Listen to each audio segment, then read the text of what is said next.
Hey, what's going on? Welcome to Around the Blockchain here on BitBoy Crypto. We are on time today, I promise you that. Your clock is wrong, and don't adjust your eyes. It's me, J-Chains. It is not TJ or DZ. Both of them have the evening off. Welcome to Around the Blockchain here on BitBoy Crypto. As you know, this is the largest and greatest crypto community in the entire stratosphere. What's more important than the stratosphere? Is there a bigger word? The cosmos, maybe. Well, that's not going to work. Anyway, welcome to Around the Blockchain. We got a great show for you. We got some great guests. We've got some interesting topics. And it is going to be a great show. All right, what are we going to talk about today? We are going to talk about Biden versus stablecoins. Burger King serving up some crypto. Is it your way? Right away? And as we get near the end of the bull run, we got to talk about some Bitcoin and altcoin exit strategies, profit taking, because my homie here in number 2 seat, she put out a tweet yesterday about taking some profits, and she's not bulling around.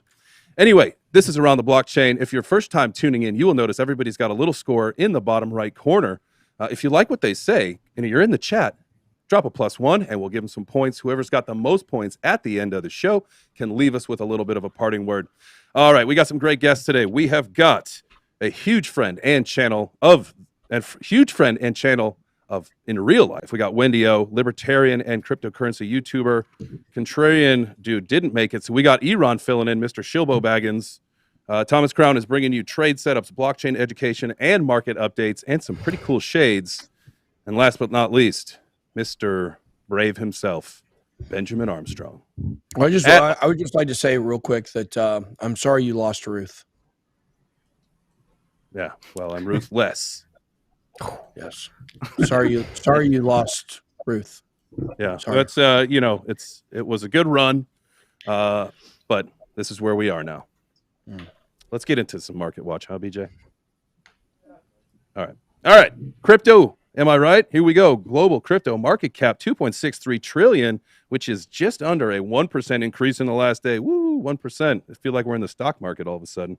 Bitcoin coming in at 60,000. Always got to refresh this because sometimes I don't think that the refresh rate is right. So 60,631, down 3.2% on the week. ETH coming in at 4,300. We got to love that. Hopefully we'll be above 10K in the next couple of weeks. I know everyone is hoping for that. BNB coming in at number 3. Cardano number 5. Let's look at some gainers on the day. We always like, whoa, 76%. The sandbox. I think the metaverse really took a huge pop since Facebook decided to rename their company to Meta. So that was pretty fun to watch some of those things go over the weekend. Sushi Swap, Polkadot, OMG in the gainers. Let's look at the losers. Holochain. I hate to see them in there, but it is what it is. The graph, Harmony, AMP. You guys can see the numbers on the screen there. Do your own research. All right, let's get into the show. Let's get into our first topic, Brandon versus stablecoins. Now, if you've been paying attention, the Biden administration on Monday took the first step to impose bank-like oversight on the crypto companies involved with the issuance of stablecoins, outlining a process that could shape the future of digital money. Now, let's see. There's a Treasury-led panel recommended that Congress impose a new regulatory framework around stablecoins pegged to the national currencies like the U.S. dollars and limit the issuance of such digital assets to banks. Let's get right into this. Tom, let's start with you, my man. What are the regulators so afraid of with stablecoins? Oh man, everything. So I guess here they somehow managed to revive the Tether FUD. I think that's the first note here is every few months there's some new Tether FUD. This feels like another Tether FUD to me. We saw the unrealized capital gains thing going on with Yellen lately. Honestly, I think it's as simple as this is all FUD. I mean, maybe they'll try to take some regulation on stablecoins. In the end, it's probably going to be a good thing. But it's just more of the same, Tether's not backed or whatever it is they have to say. This is just the next step of it. I would absolutely agree with you on that. But Eron, coming to you, Eron, for this next question, kind of playing off what Tom just said. And we all know, if you're in crypto, you know that banks are a scam. The fractionalized banking system is a complete and utter disgrace. Why would bank-like regulations be the right protocol and policy for this stuff? Well, smart regulation will help the industry. It'll help it get adopted faster. And I'm all for smart regulation. I just don't want overbearing regulation. Yeah? That's great. Yes. Nobody really wants the overbearing regulation. Yeah, I mean, everyone knows that. Like, nobody wants to. A little bit of regulation will be good, though. I would agree with you there. All right, we'll give you one more point for your short answer, and then Wendy, I'm going to come to you on this next question. Now, this Treasury-led group that we were talking about, it does include Secretary Janet Yellen, Federal Reserve Chair Jerome Powell, and the Security and Exchange Commissioner Gary Gensler. Do you think that we could pick a bigger group of crypto enemies? I think that the people that are on this panel, on the show, I love everybody that's on this show, but I'm talking about the legalized cartels. They're absolutely terrible. I don't know why they're picking people that are like born like 900 years ago that have no idea about current technology. They probably have assistants and people doing everything for them, which is fine. No shade to that. But at the same time, how can you have somebody in power make a decision about something that they don't even understand or that they cannot comprehend? And it's been proven that they can't comprehend it. Yes, Daddy Gary Gensler, who has taught at MIT or whatever it is he did. But at the same time, when we're looking at college professors, are they really that helpful when it comes to adapting new ideas, or do they stick to what they're told to speak on? So as far as the panel or advisory board or whatever that's going to oversight it, I think that we're already losing against them, but they are going to have to compromise somewhat and allow stable coins to kind of come into play. However, I do want to kind of go back to what Ben said and has said multiple times, that we are probably going to lose our passive income platforms, because the 8% we're getting on Celsius or on FTX US or crypto.com, whatever it is for stable coins, that is a direct competition against the banks, and the banks are the ones that are paying them and lining their pockets. Therefore, we're going to see that go away, or we're going to see those rates go very, very low. And you can probably forget the centralized DeFi loans as well. That's just my personal opinion. Great. I think everybody here agrees with that. And you bring up a good point, and something I want to ask you, Ben. And this is something that's been said. Now, I'm pretty sure I saw a tweet about this earlier in the week, last week. And it was, generally we regard people in their 70s and 80s as out of touch, kind of really time to exit the workforce. How in the world do we allow them to run the largest, like the free world? The United States government. How is that even something that could be possible? And then add that on top of, adding regulation into an industry like Wendy said that they know zero about. Yeah, I mean, I'm definitely in favor of taking away licenses from people over 60 and not letting them vote, and not letting them go to grocery stores on their own. They can go to grocery. They can go on their own, but what they have to do is go. People over 60 no longer shop. I mean, look, we've all been behind someone like 64, in the grocery store, and we've been trying to get the cart around them, and they're turning all kinds of awkward ways. And sorry. Look, we love old people on this channel. We love 64-year-old people on the channel. I'm just kidding. Obviously, I love. I love people that are older, and I think it's really cool. We have people on this channel that watch the channel that are in their 60s or 70s or 80s. Like, these are very savvy people. So there certainly are people that are like that can be savvy. Right, but they're not writing policy for the country. Exactly. Yeah, but it hasn't. Look. This does not have anything to do with age. This is not about age. This is not about 80-year-olds running the country. There are plenty of 80-year-olds out there that are capable of running a country. The problem is the term limits. The problem is how long they're allowed to do this. When this country was founded, it was founded on two things. It was founded on buying guns and buying crypto, obviously. Buying guns and buying crypto. Okay, obviously. It was founded on rocket ships to the moon. But in all seriousness, though, our country was founded upon having the people govern ourselves, right? And the fact is, there's not supposed to be career politicians. If you go and look at all of the early politicians that led our country, they weren't really politicians. They were people that had other careers, whether it be military experience or business experience or, other types of experience. And those people were able to use what they learned in the real world to apply it to help out the country. Well, now it's backwards. It's where these people are career politicians, and that's all they focus on is keeping power. And that's the big problem. That's what has brought down our country tremendously. I mean, look at George Washington. George Washington could have been the president for, many terms. And he set the precedent of, like, we're only going to do 2 terms. And I guess who was it? I think it was Theodore Roosevelt that's the one that went more terms. Is that correct? And then we put in the law that you can only do 2 terms. It was FDR, the other Roosevelt. Okay, well, I get them confused. But so we put in these term limits for presidents. But why do we not have term limits for these other politicians? It's absolutely insane that these people can just run on running. They run on campaigning. They govern on campaigning, and that's ridiculous.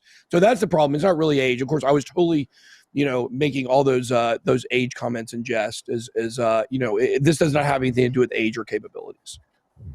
That's good. And, one of the things that we had seen, I think this was a few months ago, and Wendy, I apologize, but I know that this came out of California, and this had to do with the Newsom recall, was, they said, I think the whole campaign about this was, don't let the Republicans be right. It had nothing to do with how great of a job he was doing, but it was just don't let the Republicans be right.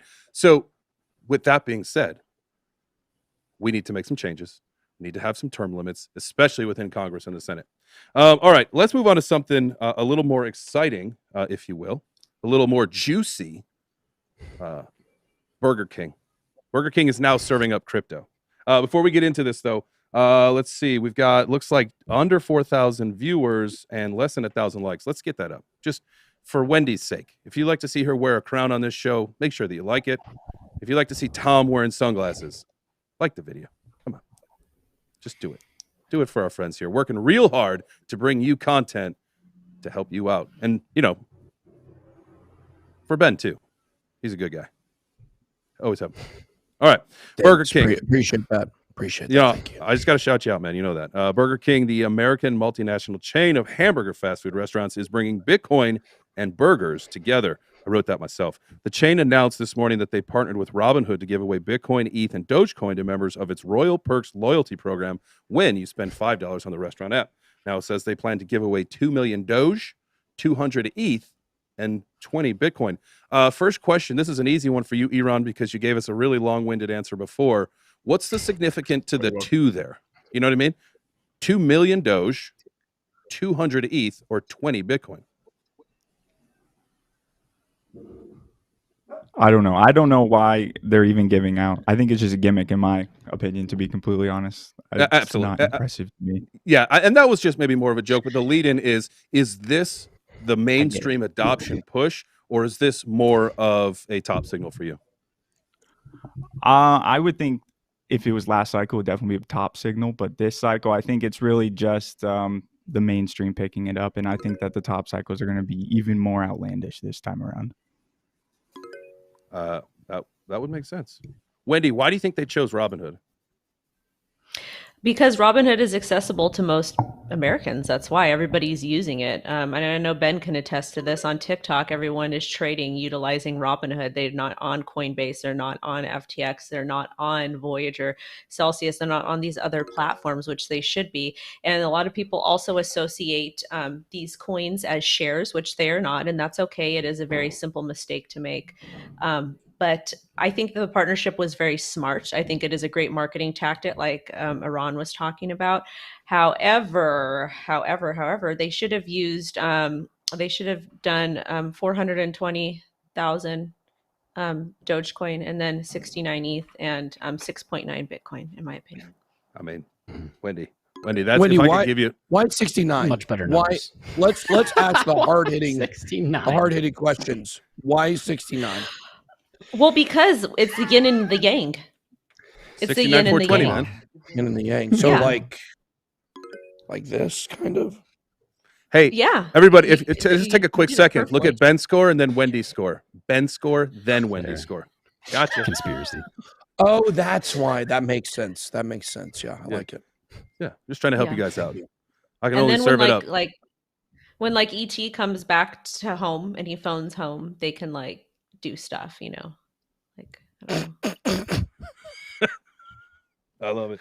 Okay, Tom, back. I don't know. I don't know if you remember this. Maybe you do. Maybe you don't. Back in 2017, Burger King actually had a failed launch of their own token. Now you can still trade it. I think the volume is literally $0, but Whopper Coin, and I think it started in their Russian market.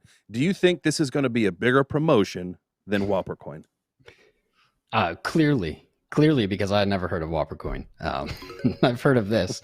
So I think let's source it back a little bit. Chipotle did this earlier this year, not with their rewards program, but they gave away Bitcoin. I remember looking at that and saying like, oh, that's bullish, I guess.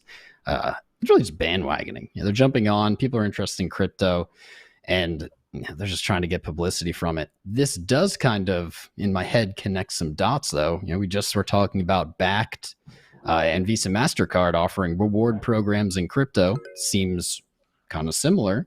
I don't really think this is a big deal. I think, as Eron said, it's kind of just another little bump. I guess follow the breadcrumbs. These are all dominoes. One by one, they're falling down. Some of them are big, some of them are small, but this is how adoption happens. It's not instantly everyone has Bitcoin. It's these different little niches pick it up and get little amounts, and soon enough, it's everywhere. I like that. There's one more point there at the end for you. And just really quick, just so everyone knows, his name is Eron. We do call him Eron, just because it's. I call him Mr. Elron Schmeets. That's very true. Can I call you Mr. E? Ooh. Sure, you can call me whatever you want. He is pretty mysterious. Mystery. The man of mystery. Ben, last question on this topic to you. I know that you love meme coins and all that. Is there a reason you think they picked Doge versus the SHIB that everyone's attracted to right now? Yeah. Well, that's a great question. I think if you guys remember the Burger King Kids Club from the early '90s, I think it was not a Shiba Inu. It was what's the Dogecoin dog? Oh, it's a Shiba Inu. Yeah, actually, maybe that was. I think it was in the Burger King Kids Club. You guys remember Wheels? He was in a wheelchair. In Jaws, he could eat like a lot. You guys remember the Burger King Kids Club? Anybody? No, not at all. Nope. Okay, you guys Google McDonald's that sometime. over here. Awkward. Yeah, I guess nobody remembers. I guess I'm the oldest on the panel here. But look, I don't know why they chose one over another. We were actually on, I was on Fox Business today talking about Shiba Inu and Dogecoin, about how Shiba Inu's got like a little more use than the Dogecoin's got a little more use than Shiba, but Shiba's been pumping out of control. And these meme coins are rather ridiculous. But here's the fact. The TikTok crowd is driving a lot of this stuff, and the TikTok crowd loves these coins. And I think we continue to underestimate how much community pumping coins and pumping price speculation, what it can do for prices of crypto. Like, we really underestimate that. And they continue to show that, everybody who makes crypto videos, we're all idiots. Eron, to what Ben just said, to the point of what he just said, and you're talking about meme coins, and you look at, say, the demographic of their target audience at Burger King, do you think it's these younger, don't really have a ton of money, so you're eating fast food a little more often, you're targeting the stable coin, or no, excuse me, not the stable coins, the meme coins, is that their demographic that they're going after, is the younger hipster? Yeah, I think so. I think also Ben hit the nail on the head today on Fox when he said that the meme coin investor is not the most savvy crypto investor. It is the people who just got in and they're just trying to get in late to the game and catch up to everyone. And most people doing that are going to get burned. 100%. If you're trying to chase those Shiba pumps, you better watch out. It's already pumped. Dub graphic.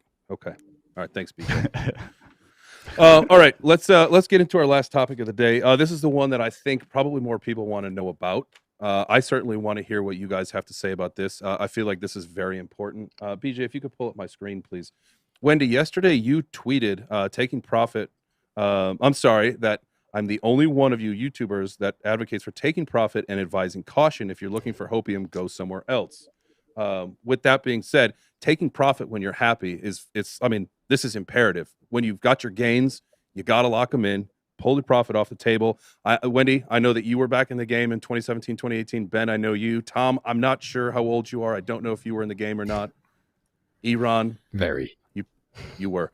So I personally have PTSD, right? If I'm in a trade and I'm up a little bit, I pull the profits because I am not losing them. Now, Wendy, with what you said, as we get closer to, I guess, what we're all believing to be the end of this bull run, what advice do you have for maximizing profits and pulling things off the table? If you're up on something, take profit.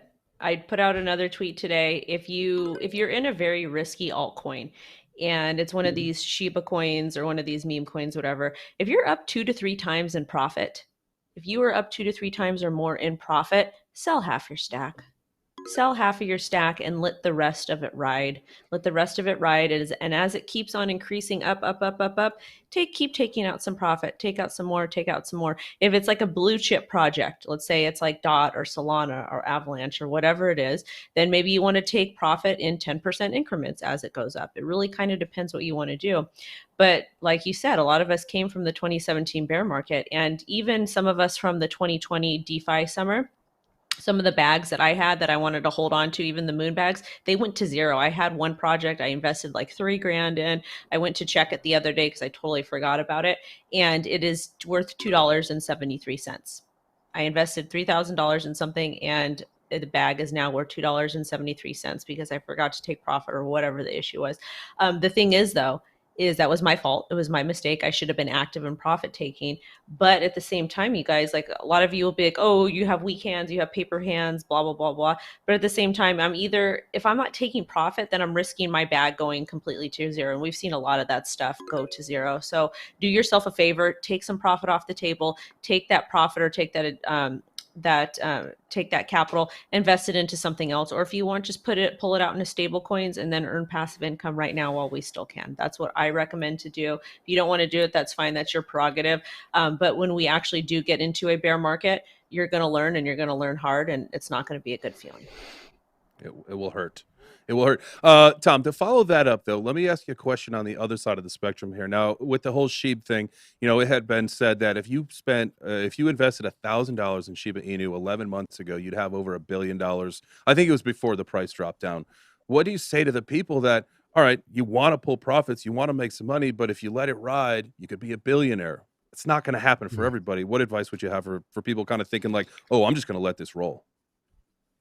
My advice definitely for new people would be you need to learn also to kind of ignore those stories. Yeah, you could have bought a lottery ticket and won the lottery. You probably have better odds than investing, 1,000 or whatever a year ago in Shiba when it was on no one's radar. Wendy hit it really well. I think I can summarize it like this: is make a plan. It doesn't matter what that plan is. It doesn't have to be the way I do it. But make a plan. When it reaches this, I plan to sell this. A really good outline I give people on our channel is, as Wendy said, 2x. At 2x, if you sell half of your position, you've covered your principal. Now those coins are free. At 3x, it's 33%, 4x, 25%, etc. You're basically just looking to take out your investment. Now you don't have a risk, and this is not financial advice. You don't have a risk on that bag anymore because you've gotten your money back. And that is the best. That is like the ultimate position to be in as a trader and investor, is to have, and I have a lot of these, just little bags that have a zero cost basis. I've taken my money out, and now they can go to the moon, they can go to zero. Either way, I'm safe. I'm satisfied. I've covered that risk. And I hope you all take that to heart. All in and all out is really not the way to play. I like to say move slowly. However slow you think, move slower than that. You're probably good. That's smart. I mean, crypto's one of those things where, you really kind of gotta move at your own pace. Don't try to catch up with someone else. Don't try to play their games. What works for someone else. This is the stupid things that we say. We all know them very well because this is the life that we live, but don't try to copy someone else. Do your own thing. Work at your own pace. Anyways, with that being said, Wendy, one of the things that I think you kind of alluded to was dollar cost averaging out, right? Mm-hmm. At what point, say Bitcoin, we're expecting to get to about 100,000. At what point do you want people to start DCAing out? It depends, and that's a hard thing to kind of talk about. Me personally, I'm going to start taking profit on most of my Bitcoin at around, well, I don't want to say most of it, some of my Bitcoin around $100,000. That's what I want to do. However, I do want to still hold on to some of it for long term, and that I have stored safely away somewhere. My daughter is holding Bitcoin. I liquidated her savings account and bought it under $10,000 for her. back when we dropped down to that 3K area. But I think that to have like decent targets in mind, like Tom was saying, to write down those areas where you're interested in taking profit, where you think it's going to go, but also a good trader and investor is going to revise their trading plan if the market changes. You don't have to sell everything with some of the blue chip stuff. Like when we're talking about Bitcoin or we're talking about Ethereum, you don't have to sell all of that stuff. But at the same time, with a lot of these other ones, if you look, and Ben can attest to this, Ben, the stuff that's on CoinMarketCap now that is in the top 100, was that there in 2017? No, absolutely not. Yeah, nobody had ever heard of Aave. Well, I mean, it didn't technically exist. I know it was ETHland, but certainly was not in the top 100. You know, and that's a huge coin now. Yeah, that's just so one example. There's so many. Yeah. Have a plan. Have some some areas that you want to start taking profit, and you can dollar cost average out. You can do that by selling 10% all the way up, starting in a specific price, or you can sell half of your stack, a quarter of your stack, whatever it is. But have a plan. And with Bitcoin, I'm not too concerned holding through a bear market. Bitcoin, Ethereum, I have no issue holding through a bear market. But all these other stuff, like all these altcoins, like I love Solana, I love Polkadot, Avalanche, Luna, Atom, those are great blue chip projects, but at the same time, those might not be here in next year, or they might not be here in the next 2 years. And I don't want to get caught holding a bag that I haven't taken profit out of, because what good does that do me? Then I don't have capital to reinvest, and I don't have money to pay my mortgage. I won't have money to pay for my daughter's tuition, stuff like that. So just make sure that you have a plan and that you're sticking to it. Excellent. Listen to the Queen. Listen to the Queen there. With that being said, you are the Queen, Wendy, but I did almost hit you with the new feature, which is the shut up timer. You get 10 seconds once that thing starts, but we didn't get there. So you lucked out this time. Eron, Aaron, next question is coming to you. Now, Wendy and Tom have both talked about price targets, and obviously you've got to feel comfortable with where you are. What's your method for finding the price targets where you maybe want to start putting in some layered exits? Oh, I'm going to play it by ear. I'm going to go on the emotions I feel of the market and like how I feel the sentiment of the market is going. But I want to tell everyone listening that when this bloodbath comes and your friends are sitting there who are new to trading, new in crypto, and they're telling you, oh, it's just hodl, and you're scared about your friends calling you paper hands. If you're scared about your friend, if you even have a friend calling you paper hands, they are a bad trader. And if you listen to them, you are going to get wrecked. This is very true. Don't let anyone else. Don't let your friends drag you down with them when this bloodbath comes, because it is coming. Mark my words. Great advice. Now, Ben, one of the things that you talk about on the channel is how history repeats itself and how we're not going to have a lengthened cycle.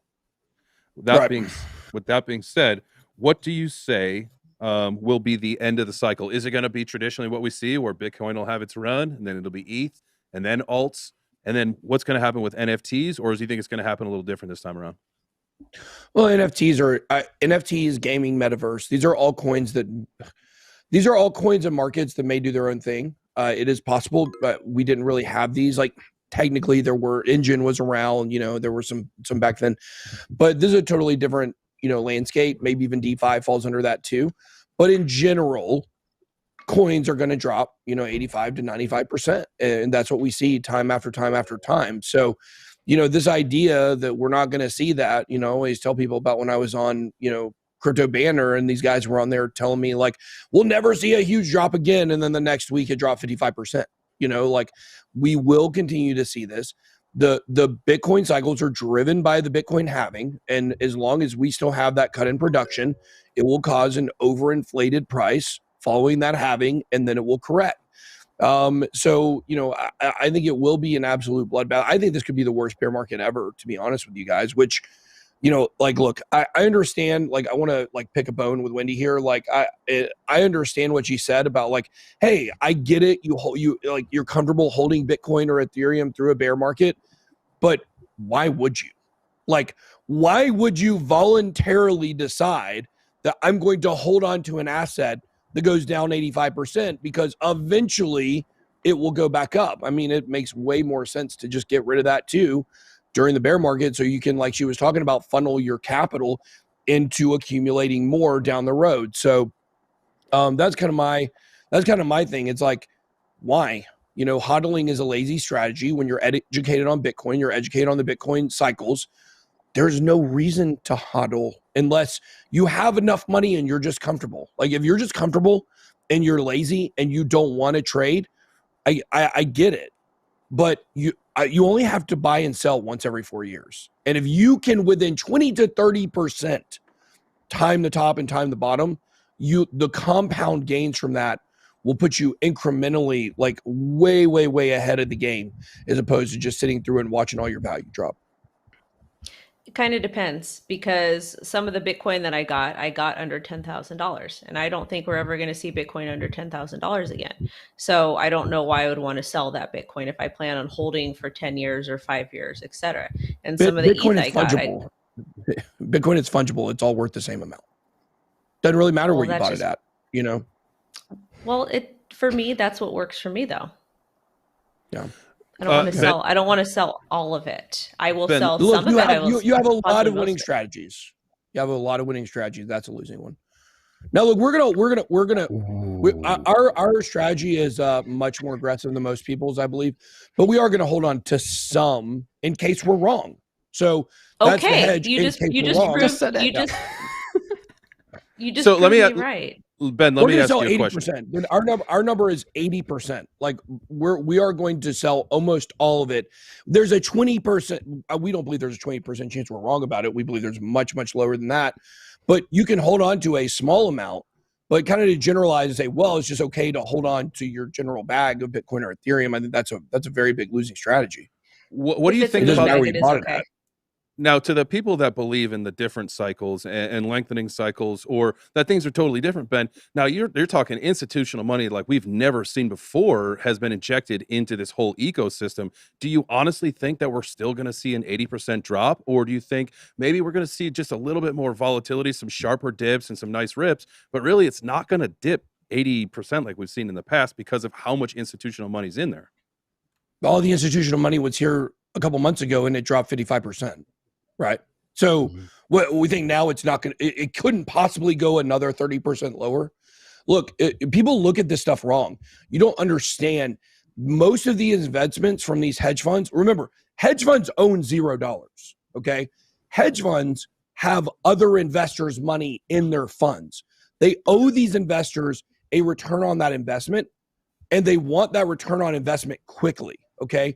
So they certainly will sell and take profits at the end of this year to give those investors. It's not like these hedge funds are like, oh, we're going to hold on to this for 30 years. No. Joe Blow down the street, who has made a lot of money and is in this hedge fund through a broker or whatever, he doesn't want that money 30 years down the road. He's going to want a return on his investment now. And so, yeah, don't be a fool and think that these institutions are not going to sell Bitcoin because they have these iron hands or something like that. Like, no. They will sell. They're not going to sell everything, but they'll sell most. That's what will cause a lot of this dramatic price dropping. And I will tell you this, show me any article that from now about how this time is different, and I will go back to every cycle in history and show you articles that said the exact same thing and they were all wrong. Well, you can ask every one of my ex-girlfriends. This time it was different. Right? I'm just kidding. I don't have any ex-girlfriends. Yeah, he didn't say that. Anyway, Wendy. You won today. You took it. 17 points. So, Ben, you never get to win your own show, and that's okay with me. So that means, Wendy, you get to leave us with some parting words for the day. Thank you so much for having me on. Thank you for allowing me to win, Ben, because I am the queen. And it was a pleasure being on with you guys. I don't really have anything else. I just hope that you all can do something nice for somebody else, whether it's smiling at them, donating some money, donating some time to your favorite charity or organization. Just be nice, be of service, and don't judge a book by its cover. Love and light. I love that.